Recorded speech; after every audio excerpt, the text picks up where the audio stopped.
Hi, welcome to week 2 of Introduction to Philosophy, where we're going to be discussing thinking critically. This video will cover assignment expectations, ideas for discussion topics, and reminders of upcoming assignments. So you're going to be reading Chapter 2. You're going to complete Week 2 check-in survey. You're going to complete your personal AI plan. You're going to participate in the onboarding introduction discussion. You're going to have to reply to one classmate by this Sunday. You started this discussion last week. And this week you need to do your initial post for examining our cognitive biases discussion.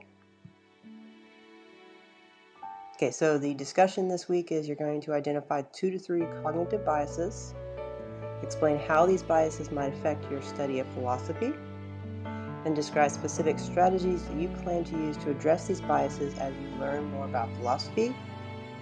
And you need to reference the textbook, so that means you need to include a quote from the textbook to support your findings. Okay, so here's a few ideas, and I'll include this link down below. So confirmation bias is a tendency to favor information that confirms what you already believe while ignoring and dismissing opposing evidence. So in philosophy, we must be open to new ideas, because in this course we'll explore numerous perspectives, and we must have an open mind. So that's one way you can make a connection.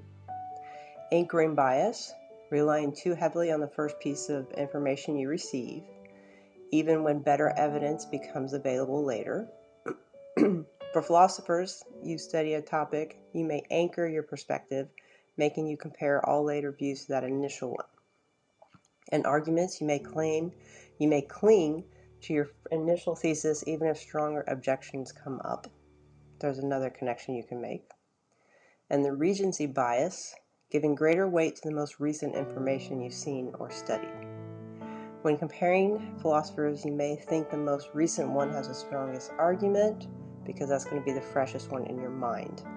However, just because it's the freshest doesn't mean it's the strongest argument. I just included a quote here. The value of college education is the learning of many facts, but the training of the mind to think. Philosophy and critical thinking aren't about memorizing a list of names or dates. Instead, they're about learning how to ask the questions, evaluate arguments, and challenge assumptions. Facts can change, and you can always look them up, but the ability to think clearly and critically will serve you for a lifetime.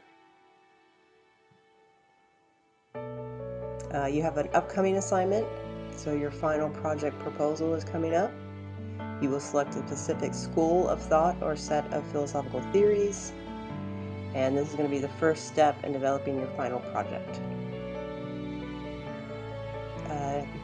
You guys have been sharing your onboarding discussions. I've been participating. Hopefully you've been reading those. I have been enjoying reading your perspectives, and I'm looking forward to reading more this week. As always, reach out to me whenever you need help. Reach out to me as soon as possible so I can help you out, and I'll always get back to you within 24 hours. Hope everyone has a great week.